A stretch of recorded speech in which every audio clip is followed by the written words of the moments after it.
जैसे बहुत सारे बच्चे होते हैं, बहुत सारे लोग होते हैं जो कॉमर्स स्ट्रीम लेकर पढ़ाई करते ठीक हैं।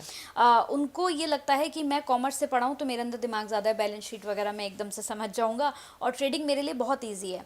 लेकिन वही चीज़ अगर मैं देखूँ जो साइंस साइड से पढ़ा है, जो आर्ट साइड से वैलिड पढ़ा है, क्वेश्चन। और तो फिर उनको लेके एक दिमाग में रहता है कि नहीं ये साइंस से पढ़ा है, ये आर्ट साइड से पढ़ा है, मतलब नहीं इससे नहीं हो पाएगा। कॉमर्स वाले बच्चे में ज़्यादा दिमाग है, तो ये भी कुछ होता है क्या? तो देखिए, कॉमर्स वाले के पास एडवांटेज थोड़ा तो रहेगा क्योंकि उसने पहले से पढ़ाई करी है। कोई सीए होगा तो उस पर रहेगा एडवांटेज, किसने एमबीए फाइनेंस किया तो बिल्कुल रहेगा। बट इसका अर्थ ही नहीं होता सामने वाले नहीं कर पाएंगे। मज़ेदार बात यह है कि आप किसी भी अच्छे कॉमर्स कॉलेज में अगर जाएंगे तो काफ़ी सारे आपको ऐसे लोग दिखेंगे जिनने 11th-12th में साइंस लिया था, उन्हें छोड़ के कॉमर्स लिया, और वो यूजुअली टॉपर होते हैं। हाँ। क्योंकि कॉमर्स वाले थोड़ी शांति में आ जाते हैं कि ये तो अपन ने सब पढ़ा हुआ है, तो हाँ। बहुत ज़्यादा रिलैक्स्ड मोड में रहते हैं कॉलेज में। और साइंस वालों को हमेशा डर रहता है कि यार हमने तो कुछ भी नहीं पढ़ा है, तो हमको पढ़ना है पढ़ना है पढ़ना है। और ये जो डिफरेंस होता है एक समय पे इतना बढ़ जाता है कि पहले सेमेस्टर के बाद साइंस वाले कॉमर्स के सब्जेक्ट्स में भी टॉप करने लग जाते हैं। तो पहली बात तो ये जो हमारे दो कानों के बीच में एक छोटी सी चीज़ है ना, उसका खेल है, पूरा दिमाग का है। दूसरी चीज़ है, कॉमर्स वाले जैसे बैलेंस शीट सारी चीज़ें पढ़ते हैं, ये ट्रेडिंग में फ़ायदा नहीं करेगा, इन्वेस्टिंग में करेगा। इन्वेस्टिंग में क्योंकि आपको ये सारी चीज़ें देखनी पड़ती है, ट्रेडिंग में इसका कोई फ़ायदा नहीं है। ट्रेडिंग में इनफैक्ट मैं बोलूँगा वो दुनिया का कोई बहुत बड़ा मैथमेटिशियन है, उसको एडवांटेज है। लेकिन ज़रूरी नहीं है कि वो सबसे बेस्ट मैथमेटिशियन होगा। देखिए, अगर ऐसा होता ना तो हमारे देश के सारे कॉमर्स कॉलेज के स्टूडेंट सबसे बड़े इन्वेस्टर्स और ट्रेडर्स होते। हाँ। लेकिन राधा किशन दमानी सर तो ड्रॉप आउट है बीकॉम के। ठीक है। और उनकी संपत्ति अगर देखो तो 2-4 लाख करोड़ के ऊपर है। ठीक है। सो ऐसा बिल्कुल नहीं है। ठीक है, राकेश जी बिल्कुल सीए थे, मैं कहूँगा मोतीलाल जी बिल्कुल सीए थे। लेकिन वहीं पर विजय केडिया सर इस तरह का सीए टाइप नहीं थे। तो इस तरह के भी काफ़ी निवेशक हैं। तो ये एक मिथ है, आपको समझना पड़ेगा कि कॉमर्स वालों को एडवांटेज रहता है, लेकिन ऐसा नहीं है कि साइंस वालों को नहीं आएगा। आप अपने आप को 2 साल तो दो। प्रॉब्लम ये है कि हम लोग लर्निंग नहीं कर रहे हैं। जब तक आप लर्न नहीं करोगे तब तक उसका एल हटा के अर्न कैसे करोगे? तो इट्स वेरी इंपॉर्टेंट कि आप थोड़ा सा समय दीजिए, किताबों को दीजिए। आज के समय पे इतनी बेहतरीन किताबें हैं मार्केट में। अच्छा, किताब कोई बोलेगा मैं अफोर्ड नहीं कर सकता हूँ, तो भाई साहब आपके पास वो एक ऐप रहता है जिससे कि आप लोग सारी चीज़ें डाउनलोड कर लेते हो, उसको कभी अच्छे काम के लिए भी इस्तेमाल कर लीजिए, पीडीएफ सारे मिल जाते हैं वहाँ पे, तो आप वो चीज़ कर लीजिए। तो कहीं ना कहीं आपके पास रास्ते हैं। इट्स जस्ट दैट हम लोगों की इंसानों की बड़ी फितरत होती है बहाने बनाना। हम हर चीज़ में बहाने बनाते हैं। तो याद रखिए। और जो मैंने सबसे बढ़िया ट्रेडर की बात करी थी ना, जो आज जिम साइमंस की बात करी, वो साइंस के स्टूडेंट थे। ठीक है। तो ये अभिषेक जी, अभी जैसे आपने कहा था कि हम ट्रेडिंग अगर हमें करनी है तो हमारे पास 5,000 रुपये भी हैं तो भी हम शुरू कर सकते हैं। बिल्कुल। लेकिन बहुत सारे एक्सपर्ट ऐसे हैं ना जो ये कहते हैं अगर आपके पास 20 लाख से कम है तो आप मार्केट में इन्वेस्ट नहीं कर सकते। तो अभिषेक जी, ये कैसे इसको समझें? या तो एक्सपर्ट के बताने का तरीका गलत था, या तो हमारा समझने का तरीका गलत था। एक्सपर्ट शायद ये कहने की कोशिश कर रहे हैं कि जो हमने कैलकुलेशन अभी करी थी कुछ समय पहले, कि भाई अगर फुल टाइम ट्रेडर बनना है सब कुछ छोड़ छाड़ के तो एटलीस्ट 20 लाख लेके आओ। वो मैं वैलिड बोलूंगा कि भैया अगर आप 60 से 70% भी, जो कि पॉसिबल नहीं होता है कंसिस्टेंटली, बट मैं तो बोल रहा हूँ कि भाई आपको ब्रह्मा जी का आशीर्वाद था तो आप कर सकते हो। तो अगर आप में से कोई देख रहा है जिसको लगता है नहीं मुझ पर तो आशीर्वाद है, तो आप 70% कर सकते हो। क्योंकि आप 20 लाख पे भी देखोगे तब जाके एक डिसेंट बनता है कि सैलरीज को काफी मैच कर लेगा, कि साल भर का 14 लाख बन रहा है, सारे खर्चे पानी, और मैं तब वर्थ लगेगा क्योंकि टैक्स भी भरना है बाय द वे उस पे, है ना। बिल्कुल। ये चीज है, तो वो तब वर्थ लगेगा। लेकिन वही सोच आपने जो कैलकुलेट किया, 1 लाख में 70,000 रुपए साल का क्या ही निकालेगा वो बंदा। ठीक है। तो पहली चीज वो हो गई। दूसरी, मैं क्यों कह रहा हूँ कि 5,000 सीखने के लिए, 5,000 के आप 1,000 रुपए 500 रुपए से भी चालू करो। बिल्कुल। सीखने के लिए आप बिल्कुल, और मैं कहूँगा बिल्कुल, मतलब ऐसा भी नहीं है कि सिर्फ हम किताबों से ही सीख रहे हैं, उससे सीखते रहो, लेकिन पैसा भी साथ में डालो। क्यों? क्योंकि शेयर बाजार में आपको समझना पड़ेगा, आपका सबसे बड़ा दुश्मन आप खुद हैं। शेयर बाजार में आपका सबसे बड़ा दुश्मन वही है जिसको रोज सुबह उठ के आप आईने में देखते हैं। क्यों? क्योंकि आपके ही इमोशंस आपके सबसे बड़ा दुश्मन होते हैं। आप देखोगे मैक्सिमम लोग खुद कन्फेस करेंगे कि मेरी ही गलती के कारण, क्योंकि मैंने स्टॉप लॉस नहीं लगाया, क्योंकि मैंने किसी और की बात सुन ली, क्योंकि मैं बह गया, मेरा सारा नुकसान हो गया है। अच्छा, स्टॉप लॉस कितना इंपॉर्टेंट हो जाता है? फॉर एग्जांपल 100 रुपये पे लिया हमने, मैं 90 पे स्टॉप लॉस लगा दिया। अब मुझे लगता है कि 90 टच कर जाएगा, मैंने स्टॉप लॉस और गिरा दिया, मैं 85 आया, 80 आया, तो क्या स्टॉप लॉस को मेरे को रोकना है कहीं, या मैं गिरा दूं कि मेरे को प्रॉफिट हो सकता है एंड ऑफ द डे? देखिए, इससे ना आप अपने स्कूल से चीज सीख लो, वो स्टॉप लॉस आपको और आसान से सिखाएगा। अच्छा। जब हम स्कूल जाते थे तो हमारा एक सिंपल सा काम रहता था। सुबह जाते थे, सुबह एक पूरा प्रोसेस रहता था, हम प्रेयर करते थे, लाइन पे पहले लगते थे, Yes. प्रेयर करते थे, कुछ प्लेज पढ़ते थे, और उसके बाद हम समय पे फिर क्लासेस शुरू होती थी, फिर आते थे, खाते थे, सही समय पे सोते थे। लाइफ कितनी कुशल मंगल थी, आप सोचो। फिर जैसे कॉलेज में आए तो स्केड्यूल पूरा ऊपर नीचे हो गया, रात को 12-1 बजे तक जग रहे हैं, और आजकल के तो लोग तो सब नेटफ्लिक्स पे पड़े हुए हैं, ठीक है। फिर उसके बाद ऑफिस आया तो फिर तो पूरा, और फिर हम सोचते हैं कि यार कहीं पे पड़ता है, लाइफस्टाइल चेंजेस के चक्कर में बड़े डिजीजेस हो रहे हैं। भाई साहब, हमने ही अपनी लाइफस्टाइल, तो वो जो डिसिप्लिन था वो इधर फॉलो करो। अगर आपने डिसाइड किया 90 पे स्टॉप लॉस, तो 90 पे ही स्टॉप लॉस रखेगा, as simple as that. No if no but, खत्म। निकाल लो वहाँ पे। रूल्स अपने स्ट्रिक्ट रखो, ओके। क्योंकि आप जब उसको चेंज करने लग जाओगे, आप अपने दिमाग में गलत धारणाएं बना लोगे। ये आज के दिन बच गए ना, तो आप 10 बार अपने आप को बहाना दोगे कि यार उस दिन तो बच गए थे। आप ये नहीं देखोगे 9 बार आप गलत हो गए। एक सिंपल सा है, जो भी ये वीडियो अभी देख रहा है उसको क्विकली एक टास्क है, ये देखते देखते ये करे, मुझे कमेंट्स में ऑनेस्टली दिल पे हाथ रख के वो लोग ये बताएं 4 दिन पहले उन्होंने लंच में क्या खाया था। क्विकली विद इन 5 सेकंड्स बताओ।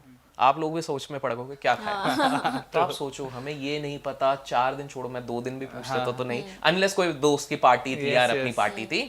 4 दिन पहले हमने क्या लंच में खाया हमको याद नहीं है। हमको क्या पता होगा 10 दिन पहले तक हम किस चीज से नुकसान करें, अनटिल अनलेस हमारा पूरा कैपिटल ना उड़ा हो या बड़ा नुकसान नहीं हुआ। तो इसीलिए जो रूल्स बना रहे हो, आपने बनाया स्टॉप लॉस इधर तो स्टॉप लॉस इधर, टारगेट इधर तो टारगेट इधर, अच्छा।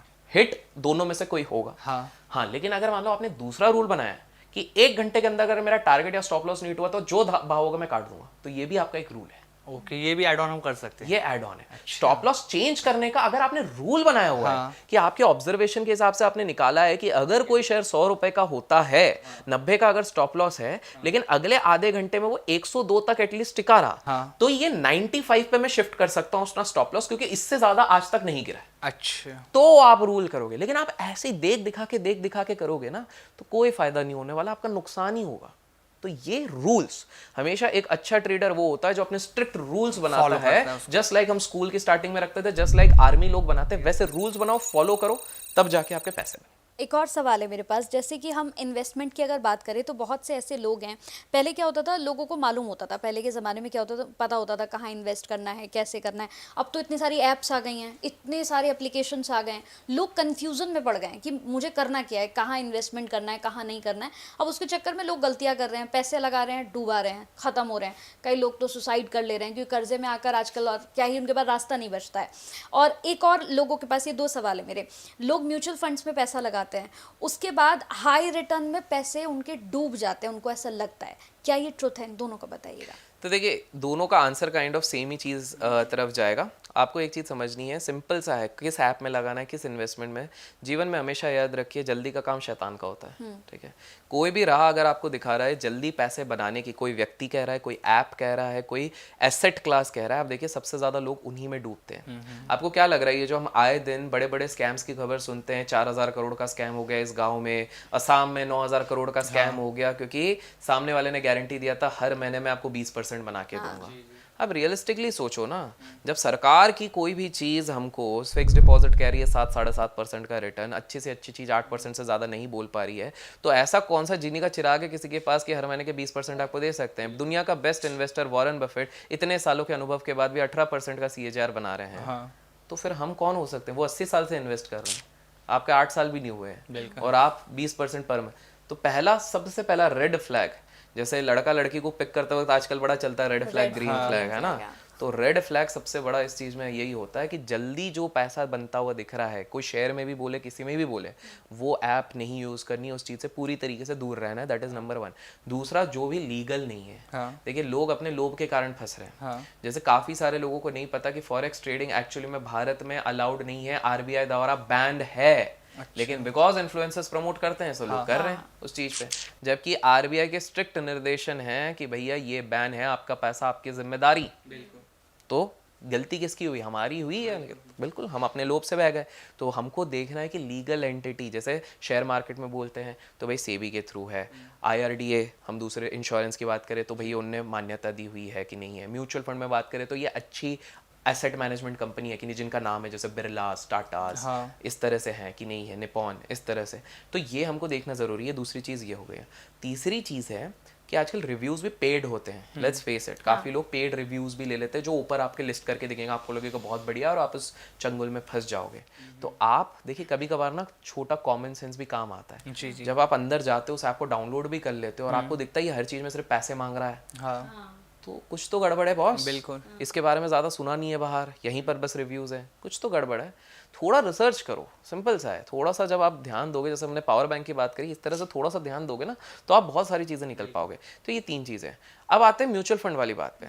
म्यूचुअल फंड का बड़ा इंटरेस्टिंग चीज़ है, काफ़ी सारे लोग ये देखते हैं कि अभी जो सबसे ज़्यादा रिटर्न म्यूचुअल फंड दे रहे हैं उसमें हम पैसा लगा देते हैं। ये सबसे बड़ी बेवकूफ़ी है, क्योंकि ये म्यूचुअल फंड का सबसे बड़ा रूल है। आपने चेहरा ऐसा किया जैसे आप भी यही करते हो, तो बता दो कि मैं आप लोगों को बता दूं कि आप जाके म्यूचुअल फंड का इतिहास जाके देखिए कि लास्ट 5 साल पहले जो सबसे टॉप परफॉर्मिंग फंड था, जो नंबर 1 पे था, वो आज 191 पे है रैंक। नंबर 1 वाला 191 पे है। और ये सिर्फ आज नहीं हो रही, हर 5 साल में होता है। ओके। आपको बता दूं 1999 2000 में काफी सारे ऐसे म्यूचुअल फंड थे जिनका NAV, आज तो आप 20-30% की बात कर रहे हो, बिकॉज तब .com चल रहा था, 3 गुना हो गए थे।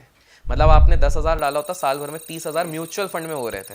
ठीक है, काफी लोग खुश हो रहे थे कि अब तो और चलेगा और चलेगा और चलेगा। 2001 के बाद वो लोग नेगेटिव पे बैठे थे, क्योंकि वो सारे जो स्टॉक्स म्यूचुअल फंड होल्ड करती थी वो बच्चे ही नहीं, खत्म हो गई। तो म्यूचुअल फंड कहाँ से पैसा देगी आपको? तो ये तो एक तरह का स्कैम हुआ। एग्जैक्टली तो इसीलिए म्यूचुअल फंड भी ऐसा नहीं है कि किसी ने बोल दिया और हमने खरीद लिया। देखिए एजेंट को कमीशन मिलेगा, वो तो आपको कुछ भी बोलेगा, इन्फ्लुएंसर को कमीशन मिलेगा, वो कुछ भी बोलेगा, सिंपल सा है। तो यहाँ पर भी घूम फिर के क्रक्स क्या आ रहा है भाई साहब कि आपको देखिए, अगर आप मज़े के लिए शेयर बाजार में आ रहे हो तो आपको फ़र्क नहीं पड़ना चाहिए पैसे डुबाने के लिए। जो मज़े के लिए आ रहा है वो मनोरंजन के लिए आ रहा है। जो सीरियसली पैसा कमाना चाहता है ना, उसको सीखना ही पड़ेगा। उसके अलावा शेयर बाजार में कोई दूसरा तरीका नहीं है पैसे बनाने का। तो आपको ये समझना है म्यूचुअल फंड से भी पैसा कमाना, तो ऐसा नहीं है कि बस म्यूचुअल फंड में डाल दिया। हाँ, रिलेटिवली ईजियर रहता है क्योंकि वहाँ पर एक फंड मैनेजर होता है जो देख रहा है, लेकिन उसमें आपको देखना पड़ेगा कि भाई वो फंड किसका है, कितना पुराना है, किस तरह के स्टॉक्स वो ले रहे हैं, उसका इतिहास क्या रहा है, कितने सालों से वो चीज चल रही है। काफी सारी चीजें, सिर्फ क्योंकि आपको ऐप तो लास्ट 3 साल और 5 साल का परफॉर्मेंस दिखा देगी। अब एक सिंपल सी बात है, 3-5 साल में अगर कोई सेक्टर अच्छा परफॉर्म किया होगा, बोला म्यूचुअल फंड तो टॉप ही दिखाएगा। जी जी, है ना। 2020-21 में फार्मा वाली कंपनीज दिखा रहे थे, सबने सिर्फ फार्मा म्यूचुअल फंड में डाल दिया। उसके बाद से वो परफॉर्म ही नहीं की, तो वो फंस गए।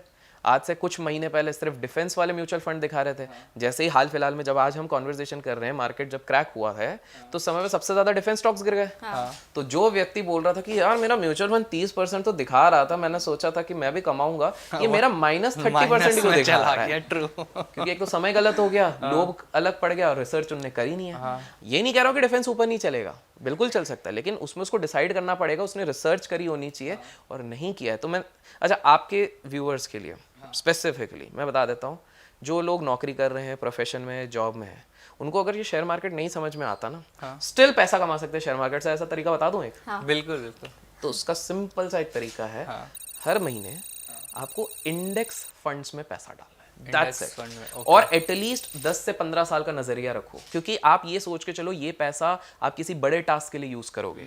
घर के टाइम पे थोड़ा सा पैसा चाहिए तब आप यूज करोगे, बेटे को बाहर पढ़ने जाना है, बेटी की शादी करानी है, उस समय के लिए, और आप डालते जाओ। अच्छा। क्योंकि इंडेक्स का एक इतिहास रहा है। अमेरिका का अगर इतिहास देखो 100 साल में, तो इंडेक्स ने गोल्ड को बीट किया है, रियल एस्टेट को बीट किया है, और एटलीस्ट 11% का रिटर्न सालाना कंपाउंडिंग पे दिया हुआ है। अगर हम भारत की भी बात करें तो 12 से 16% का कंपाउंडिंग रिटर्न होता है। फिक्स डिपॉजिट 7.5% दे रहा है, बाकी सारी चीज़ें सेविंग्स डिपॉजिट 2% दे रही है, तो भैया 15-16% काफ़ी अच्छा हो जाता है। और इतने में अगर भारत और ग्रो हुआ तो ये हो सकता है 20% भी 18-20% भी हो जाए, you never know. Yes yes. कि अगर हम सुपर पावर बन गए आने वाले 10 साल में या 15 साल में, जिसकी भी पॉसिबिलिटी है, जिस तरह की पॉलिसीज होती हैं, तो ये हमको समझना पड़ेगा कि ये बेस्ट तरीका। अगर किसी को पैसा बनाना है कि भाई मेरे को शेयर बाजार से करोड़पति अरबपति बनना है, तो एकमात्र तरीका है भैया इंडेक्स फंड में हर महीने, लमसम नहीं, हर महीने थोड़ा थोड़ा। और इसमें दूसरा रूल ये है कि there is something called step up SIP, वो करो। अर्थ क्या होता है? SIP तो आज बहुत लोगों ने सुना है कि भाई मेरे महीने में मैं 2,000 रुपए डालता हूँ SIP में, 1,000 रुपए डालता हूँ, अपने आप कट जाते हैं। स्टेप अप का मतलब क्या होता है? भाई आप 2,000 आज आपकी सैलरी 20,000 है, आप 2,000 डाल रहे हो, अपने आप को शेयर समझ रहे हो, बहुत बढ़िया कर रहे हो, 10% आप डाल रहे हो अपना, ठीक है, 20,000 का 10% हो गया 10%, 2,000 रुपीज। परसों अब 2 साल बाद आपकी सैलरी 50,000 हो गई, आप अब भी 2,000 डाल लो। भाई क्यों? इसको भी साथ में बढ़ाओ, क्योंकि तभी तो कॉर्पस बढ़ेगा आपका। आप वो 2,000 बना बना के बहुत, क्योंकि एक सिंपल सा मैथ्स है। आज ना एक तो इन्फ्लुएंसर्स ने लोगों का दिमाग खराब कर दिया है। इन्फ्लुएंसर आके आपको एक ही चीज़ पढ़ेगा क्योंकि उसने एक किताब पढ़ ली है कि भैया कंपाउंडिंग कंपाउंडिंग, और कंपाउंडिंग वर्ड सुन के लोग बावले हो जाते हैं। तो वो सिंपल सा आज आकर आपको बताएंगे 13 साल तक 15,000 रुपए हर महीने अगर आपने इन्वेस्ट किए तो आप 13 साल में करोड़पति बन जाओगे SIP करके। बिल्कुल सही बात है, लेकिन वो ये नहीं बताते हैं कि इन्फ्लेशन जिस हिसाब से बढ़ रहा है, महंगाई जिसको कहते हैं, महंगाई बढ़ रही है 6.5% के हिसाब से, बिल्कुल। और CPI इन्फ्लेशन और लाइफस्टाइल इन्फ्लेशन, क्योंकि हमारी लाइफस्टाइल भी तो अपग्रेड होती है। मैं 10 साल पहले आईफोन यूज नहीं करता था, लेकिन लास्ट 6-7 साल से मेरा आईफोन से ही अपग्रेड होते हैं। तो लाइक सबका एक अलग अपग्रेड होता रहता है, तो वो भी तो बढ़ेगा। तो लोगों को समझना पड़ेगा कि 15,000 रुपए लगा के 13 साल में जो लोग बोल रहे हैं कि 1 करोड़ बन जाएगा, 13 साल बाद उस 1 करोड़ की वैल्यू 42 लाख रुपीज होगी। बिल्कुल। तो टेक्निकली आप करोड़पति नहीं हो गए, क्योंकि तब जमीन के दाम और बढ़ गए होंगे। बिल्कुल। जो आप छोले भटूरे यहाँ पे 20 रुपए के खाते थे दिल्ली में एक समय के, वो हो गए 80 रुपए के अब। बिल्कुल ट्रू है ना। तो जब इसके दाम बढ़ गए, छोले भटूरे को नहीं छोड़ा लोगों ने, तो वो यही छोले भटूरे 160 के हो जाएंगे। फिर आप बोलोगे अरे महंगाई कितनी बढ़ गई। भाई महंगाई नहीं बढ़ी है, तुम्हारी आमदनी नहीं बढ़ी, तुमने अपने ऊपर काम ही नहीं किया।